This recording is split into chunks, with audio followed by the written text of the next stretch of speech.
What's going on, y'all? So listen. What's going on, y'all? So we back again for a brand new episode of The Shy. This season 6, episode 3 is called House Party. And I'm gonna be honest, this didn't really give me much. It wasn't really nothing that was going on. I just feel like it was somewhat of a filler episode that we probably need to pay attention to a little bit. Because it wasn't boring. It just didn't give anything like, ooh, like the last two. But it's I feel like they're building up to things that are gonna happen later on in the season. I really feel like that because the way that they setting it up between the situation with Emmett, Duda, and Darnell, that is something that I'm looking forward to see how that's gonna play out. This whole situation with, and I never even thought that I would care about these little kids. Well, the new kids, Bakari and Lene, their relationship. It's a lot. It's a lot. And then Kevin and Maisha, like we happy Kevin and Maisha kind of like back together. Everybody kind of knew that they was, I didn't realize that they was actually together. I gotta go back and look at season 1. I know she kind of forced him a little bit, or they made it seem like that, but he and her did have that connection, and then it didn't work out. But then now, they got that connection on and popping again, but it is what it is. So the episode starts off and, you got, what's his name? Emmett is at his old place and he trying to clean up. He's moving out the last pieces. He has Tiffany come over. I guess she getting the rest of her stuff and everything. And they're just reminiscing on the fact that, it just looks so small. And seeing the place empty like that. And, this the last time that they're going to be coming in there and all that. So you just going through the motions and everything. And they're back at the new house, okay? So you got Keisha and Emmett at the new house. They're about to get ready to have a little housewarming party. Keisha's happy for it, and they look like, it's a whole bunch of people that's coming, but we ain't really got that much furniture for everybody that's supposed to be coming. And so you got that, and I like the fact that all of that is going on. So it seemed like at the beginning, everything is cool. It just feels as though this is really the calm before the storm. All right. And I like a show that really doesn't just give me everything right off the bat, because I need something to look forward to. I want a little bit of drama. I want a little bit of mess, but baby, don't hit me hard every time, okay? Ease it in there with some Vaseline. I'm just saying, Meanwhile, you got Papa. Baby, I'ma feel so bad when stuff happens to Papa Daddy. I don't care what nobody say. Something's going to happen to Papa Daddy, and I feel like it's probably going to change Papa for the worse.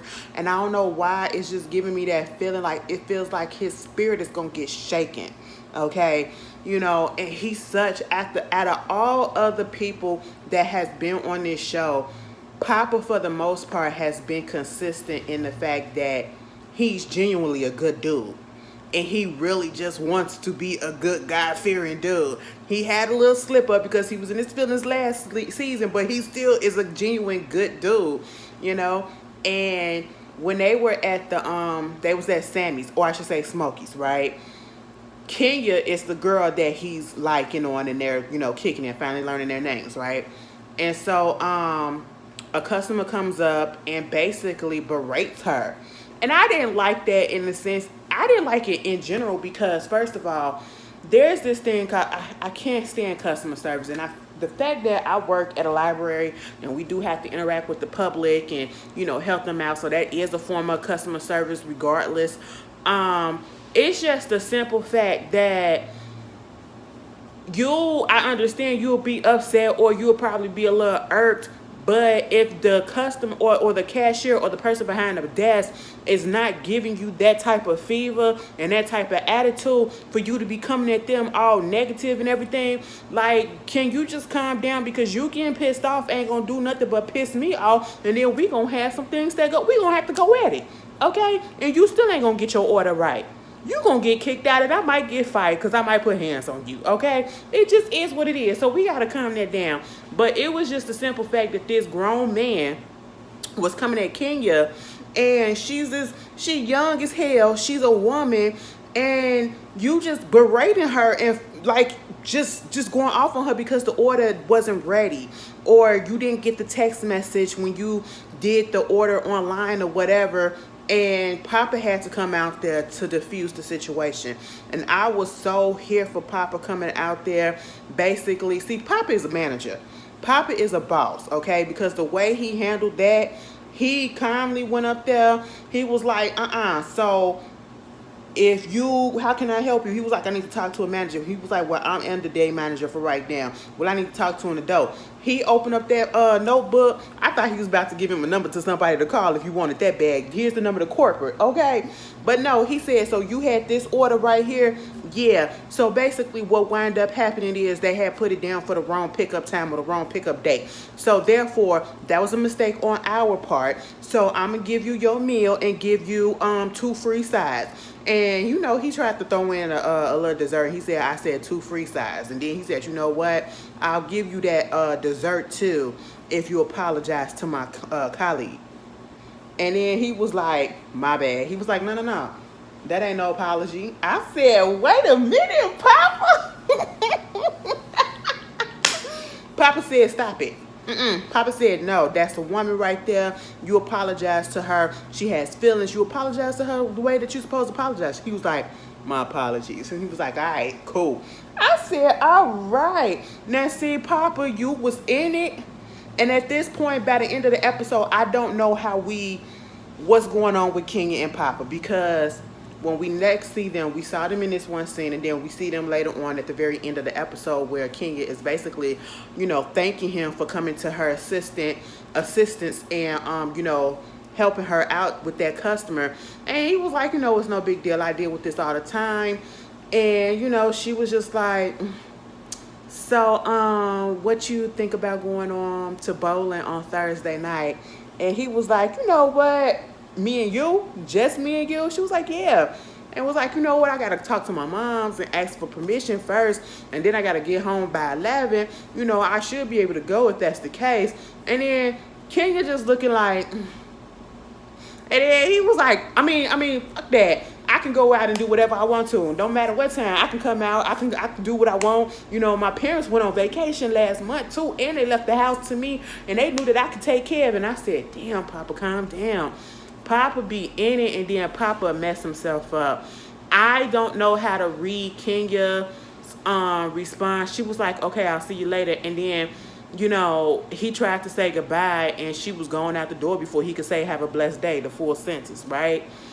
And so I'm just sitting here like, I don't know if that turns her off or maybe made her realize that, yeah, I am with somebody that is still technically a child, which in a sense, Kenya, you're no older. You're still a child too. I don't care what nobody say. 19, you're not grown in my eyes. I mean, I get you're legal, but you're not really grown. But I guess, I don't know. It's almost as if she looked at him like he is very young-minded. Because you still got to ask for permission. I'm pretty sure you got to ask for permission too, unless you on your own. I'm pretty sure you're not, but all right. Moving on from that, we got Shad. He up in there at Smokey's. At this point, Shad ain't got nothing else to do but to eat. Shad probably get free meals from Smokey every day, and that is why he up there. He can't find a job. We don't even see him really out here looking. And my thing is, I thought he was working with Victor while they was out there with the shelter and all that stuff. How come he's not doing any of that and putting him on payroll? I mean, you got Jamal working there. How come you can't put Shad on staff again? I don't understand what's going on with that. Meanwhile, he running into, what's his name? D. Ray Davis. Y'all remember him. The little guru or whatever, that Emmett was getting all into last season, trying to get advice off of YouTube and all that stuff, and meeting him. So, you know, he talking about his book and, you know, the fact that he ain't got no job, he's staying with his woman and all this stuff, woo, woo, woo. Come to find out they're going to the same place. They both going to Emmett's housewarming party. And so they doing that, and while that conversation is going on, you got this whole situation with Lene talking to her brother. Jamal finally found his name out again. And basically, Jamal is just trying to warn and look out for his sister. As a big brother, or not even just a big brother, but a big sibling. But at this point, it is a big brother who knows what's going on, knows how it is because he was that. He came from the streets. He lived in the streets. He did street things. He is a street nigga, and he just don't want that to be the same path that she goes down.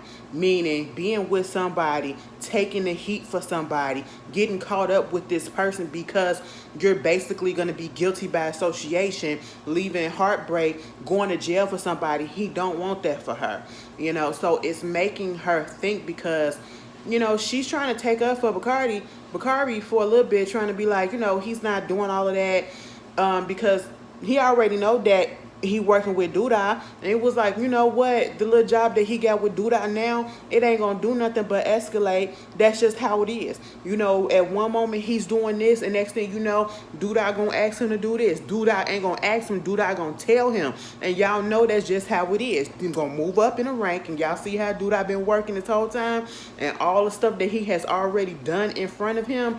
Bakari keep on thinking that, or that he finna get out in a little bit, and it's just not gonna happen. When they had that housewarming party, Bakari was there. Lene and him had that little conversation on the front porch. First of all, I said, how old are y'all?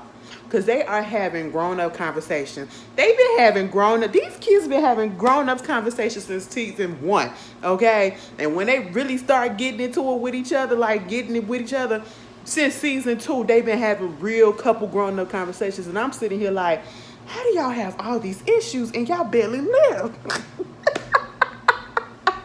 She was like, I don't want to be one of those street nigga. And he was like, well, you knew what it was when you got with me. I said, you know what? You right. I mean, Lene, you knew what it was. We knew what it was. And you still decided to get with him. And your brother come through and just be like, you don't want to be like me. And you don't want to end up this. And I don't want to see you go to jail and all this stuff. Baby, because I said, fuck you. Okay? And at this point, I understand where she coming from. I understand his frustration. We see later, basically, they broke up. But then, later that night, he texted her to come outside. She said no. He said please. She said okay. She opens up the back door. I said, first of all, you are still living in Dre and Nina's house, and you are letting this boy up in the house like this. They having a little conversation. He come through with some hot Cheetos and some trolleys. I said, excuse me. He was like, I'm sorry. Listen, I'm just trying to let you know, like, I ain't mean for things to go the way that it is. She was like, I don't want you to die. I don't want nothing to happen to you, and I ain't finna go to jail for nobody. I don't want you to go to jail for nobody. I don't want you to go to jail for me either. Okay? I'm just saying, like, I want you, and you said it was gonna be temporary. It is, until I get enough money so I can get from off of Papa's couch. I said, this ain't gonna work, baby. This ain't gonna work. That temporary stuff, I know you see it sometimes up in the TV, and you see some success stories about people getting up off the streets, but that don't always work, especially when you working and dealing with a nigga like Duda, okay? That man is not about to let that boy go. The only way he gonna go is if he just take him out, because once again, he done seen too much. You seen too much as it is. And what is gonna stop him from, flipping on him, or, just taking him out himself, So, hey, it's unfortunately Bakari. I would be surprised if Bakari, is it Bakari? I would be surprised if Bakari makes it to season 7. I truly feel like everybody is not coming to season 7. If this show gets to season 7, I feel like everybody is not making it to season 7 from the main cast. I don't know. And have y'all noticed, we ain't got a Jake story. We ain't get Jake this week. We only got Jake in the first episode, maybe something last week, but it was very, very minimal. So I'm like, what's going on? Basically right about now, we're so heavily focused on Kevin and Papa and Bakari. That's it. You know what I'm saying? Out of the kids. Meanwhile, they was all at the housewarming party. Girl, Emmett had invited his old friend from high school, Lamar. Come to find out, Lamar ain't changed. Lamar's still a hoe. All right, he out here said he's single. He got multiple women. You know, just down talking to women and all that stuff like they ain't worth nothing. You know, just take care of him and eat, sleep, and you know, have sex. That's just basically what it is. He a no good nigga. That's just all that it is. Then Keisha had invited her friend from high school that I think was in the first season or whatever. Is it Maisha or something like that? Not Maisha the girl, but another one. She pregnant, and it was just like, obviously she didn't keep up with her. And you know, I'm listening to the conversation. It's not a deep conversation. It's not talking about how you been, what's going on, you know, how's life been treating you. It's all about, well, you sure you gonna be with Emmett? You know he was a hoe. And how much this place costs? How much y'all spending on the rent? She said, first of all, we split the mortgage, okay? And I was just like, you don't know me like that anymore. So for you to come up there asking all these questions, I just need people to stop doing that.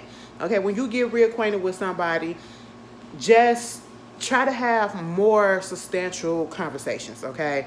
And don't try to ease it up in there or be up in there so quick, ram it up in there, asking people personal, financial. Girl, I don't know you like that no more. We not on that level. Don't be asking me how much I pay for rent, how much I pay for my mortgage, how much is this or whatever. Why? Okay, and speaking of that, girl, Jade. Is her name Jade? Emmett mama. Okay, why is she going around talking to everybody, trying to hook Tracy up with every person there that's single? Okay, first she talked to the real estate dude, and he got to explain to her the reason why he looked the way he looked, and why he, you know, selling houses to black people to keep it in the community, to help the people and all that stuff. Then she go over there talking to Lamar, and then bringing up Tracy. I said, now see, that's the one thing that we don't do. Let me tell you something. I stay out of my friends' business. Y'all don't tell me to hook y'all up. I'm not finna hook you up with nobody and mention or try to put you off on nobody. Do not do that to me, and I will not do that to you. Okay, I said Tracy ain't even there, and you up here trying to hook her up with somebody, and then gonna throw out there she on this single journey. Well, if she on this single journey, respect her stuff, what she said she gonna do, and quit trying to pass her off onto another whore, okay? You gonna put her from Duda, because if she just wanted some hoe shit, she could have just stayed with Duda, you know? Which she probably is, because, you know, she ain't really delete that contact. I'm telling y'all, she just blocked it. That contact and that number still up in her phone. It is what it is, and he gonna find her if he want her. He already know where she stay at.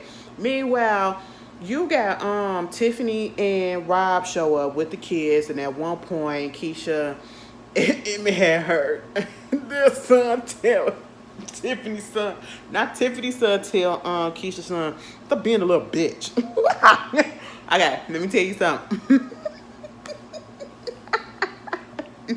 Some of y'all may feel some type of way. Sometimes when kids cuss like that, it be funny, okay? But then on the other time, I be like, excuse me, I was conflicted, because in this situation, I laughed, I chuckled, because I was like, it was one of those shock chuckles. I said, wait a minute, because I wasn't expecting it. That little boy barely say anything throughout the whole season, and then you want to come through with a cuss word like that, and you going to tell that little boy to shut up, stop being a little bitch. I said, excuse me?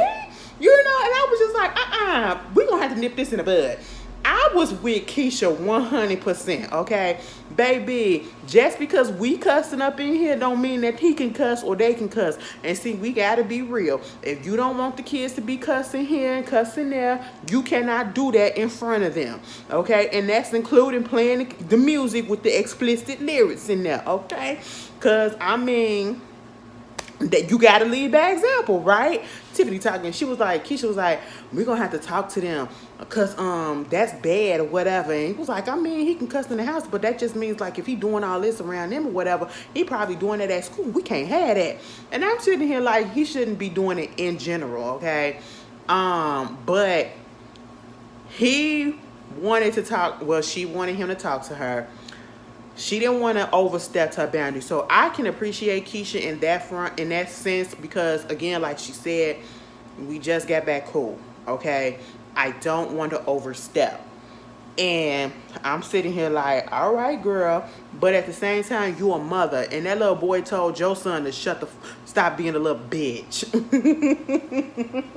So you got all the right to say something, okay? And so eventually it do comes up, and when they said that, what he said, both Rob and Tiffany laughed. I said, see, this is what it is. It was like, so what, we cuss, okay? And I said, that ain't the problem. That's just not how we do it, okay? Just because you cussing and all that stuff, you got to curb what you say. And even Keisha said, why don't you do that outside, not in front of the baby, or, put on something with clean lyrics and all that stuff. And of course, Tiffany snaps at her because, again, as parents, you don't want somebody trying to tell you how to raise your kids or make it seem like you're doing something wrong. And so I get why she snapped. At the same time, I'm like, but you need to listen to what she's saying. But at the same time, as a parent, I understand it. I'm not a parent, but I know if I was a parent and you trying to tell me about mine, I will feel some type of way as well, okay? Because now you're trying to question my parenting, And so, but we saw at the end when they was in the car, and he was back there listening to that rap music. She turned the channel to him. She was listening. She was listening. Baby, Rob went outside and was smoking with Nuck. Okay, smoking with Nuck. And then Nuck, I said, Rob, you doing a little bit too much. Because at this point, he was giving off a little bit too much information for me. Nuck is very much under Duda. Okay, he's like his shadow at this point. And y'all out there smoking. And you up here telling him about the fact that you smoking somebody else's stuff and, all of this. And you ain't even got to give too much for a nigga to start putting two and two together that you might be getting out the game or trying to get from a nigga Duda. And all it takes is for him to open up his mouth and to tell him that. Baby, I said, Rob, you got to be a little bit careful because, Lady May wants you to find who killed the uncle. Okay? And it's nothing, Rob some type of relation? Because the way that they were speaking almost as if they were a little bit. But I'm pretty sure they probably not, but it just sounded like it because when they was talking about the uncle, Q, who got killed, it was like, but there's blood or something like that they said. It kind of made me feel like they was related as well, but I could be wrong. Rob don't feel like it's adding up. It was like, he owed a whole bunch of people money. Yeah, but ain't nobody finna come kill him. And that ain't even my uncle. That ain't my uncle to be owing people money and all this stuff. And so I'm like, yeah, keep digging. I mean, technically speaking, Rob, you ain't got to dig that far. You turn around, he right there. Yeah, Duda showed up at the house party, okay? The house warming party. I said, first of all, this party a little dead. And then when he come up in there, he go give a gift to Emmett right in front of everybody. And it's like a stunt. It's like a show. You trying to boast your power in front of everybody. And to put it out there like, yeah, I got him this and this is Duda stuff, Basically, Emmett literally has already signed his life over to Duda and he just don't realize it. Or if he do, he don't understand the severity of it. He go to the back talking to him. He opens up the present and it's a gun.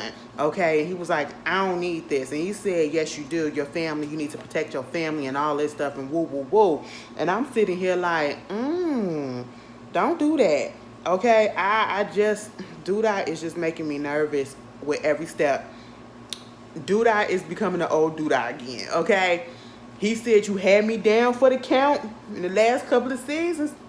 But I'm back, bitch. Better than ever. And at this point, it's like, who gonna take their chance on trying to take Duda out at this point?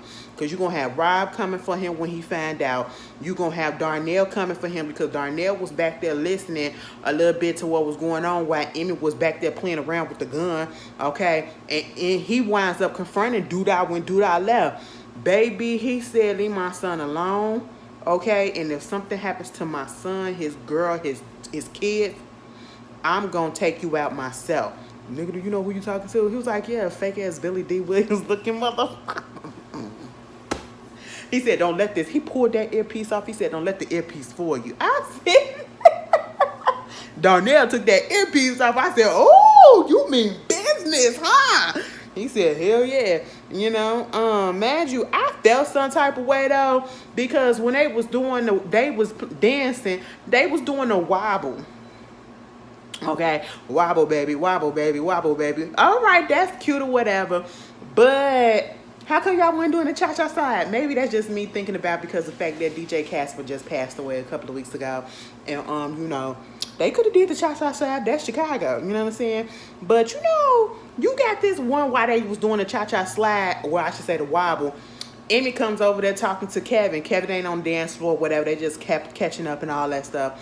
Seeing how it is with him being in this place by himself. And he was like, man, if I was on my own at your age, I'd be fucking all night, all the time. And he was like, well, you was doing all that while you was in your mama's house. He was like, you know what? You right. Meanwhile, while he talking, Kevin started looking at Maisha. And I mean, he had that love drunk look on his face. I said, oh, buddy really mean business. Emmett was looking like, oh, damn, so y'all back together or whatever. He was like, I mean, we just trying to figure it out. That's just all that it is. We trying to figure it out and everything. He was like, it's different this time because I really like her. I said, I know, like the best storylines on here is the little kids. I said, why am I a grown ass woman invested in these kids' relationships, whatever? It's cute. Meanwhile, what else is going on in this episode? Girl, Fatima then kicked it with Fatima got a new friend in Keisha. They up there talking about the artwork, talking about where you can go get some rug. Girl, you gonna have to take me next time. For real, girl. What you doing in your calendar? I said, all right. I said, so that's how you made friends as an adult.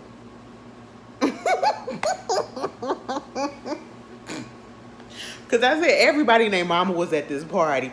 Victor had when Victor and Duda, girl, they was going back and forth. I love the fact that Victor does not cower to Duda. And I feel like Duda has an issue with that. Like, how dare you talk back to me? But Duda can't do nothing to Victor, I feel like, at this point.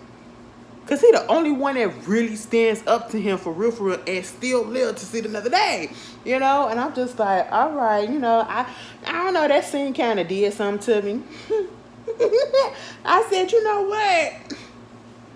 What y'all finna do? What y'all finna do? I want to see. Y'all finna fight? Now let me stop. But baby, that scene at the end with but Victor and Fatima, girl. Fatima, I don't know what you putting on him, but you putting it on him. Fatima been around for a few months and he already saying, I want you to move in. She was like, nigga, what? He was like, for real, I want you to move in. She was like, what about your brother? Well, that nigga finna get out anyway. He needs to go get his own place. I said, you finna push your brother out for some puss? He was like, yes. I said, all right. You know what? And then they got it in. I have to give it to Luke James. First of all, Luke James is in a relationship and he just had a baby. Either his girlfriend is pregnant, or they already had the baby. But I'm pretty sure she's pregnant. The last time I seen it, she's pregnant. And for him, see, this is what you call acting, okay? And because there's a lot of black men who would not do this role because of that, and that's being with in a relationship on TV with transgender, and I applaud him so much for being open and not so closed-minded and doing a good job at it as well, because it's really convincing, and that's good because you want your audience to feel it.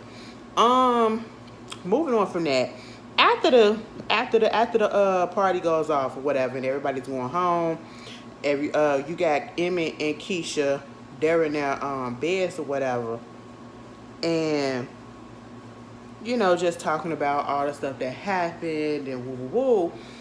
I'm just gonna fast forward. The main thing that I got out of that little conversation is the fact that they said, and they both came to the conclusion that the friends that they invited, Lamar and the other girl, the pregnant girl, they're no longer in the same pathway. You know what I'm saying? They're no longer have anything in common. And we as people, and I feel like some people don't understand this, but it is okay to outgrow your friends, and sometimes you do outgrow people. Sometimes people, like they say, some people are in your life for a whole lifetime. Some people are in your life for one reason. Some people are in your life for just a couple of seasons or less, okay? And once that time is up, and you have to move on. You can't force yourself to try to dumb yourself to, be kicking it with people that you kicked it with who still got the same mentality and mind frame from 10 plus years ago when we were younger and haven't matured. And obviously, Lamar and the other friend hasn't matured on the same rate as Keisha and Emmett. And I did like that scene with Nuck actually talking to Keisha and apologizing, and saying that he actually felt bad. And he's been feeling bad for a long time, for the simple fact that if he would have picked her up when he was supposed to have picked her up that day, she would have never got kidnapped. And none of this stuff would have happened to her. And he said he that's what he think about all the time. And, she said, I forgive you and all that stuff. And I was like, Nuck, you trying to get back? Nuck, if you buck, right? Nuck, if you buck. I said, that takes a lot. That takes a lot, And what I do like about this so far is that you see the layers to people.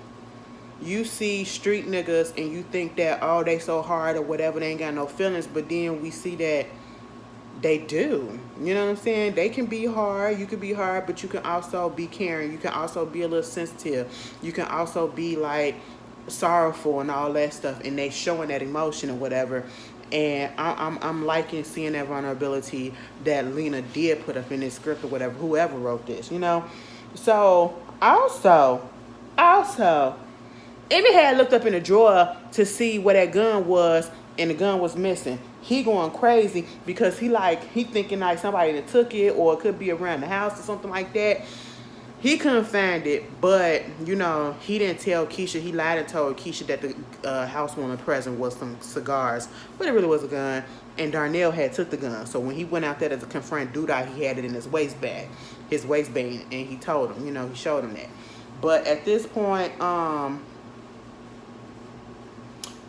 it was a cute little episode. Cute little episode, wasn't too deep. Now I feel like things about to ramp up. But you guys tell me how you felt about the episode. If I missed anything, we'll put it down in the comments. We'll talk about it. What's your prediction for next week? And I'll see y'all later. Peace.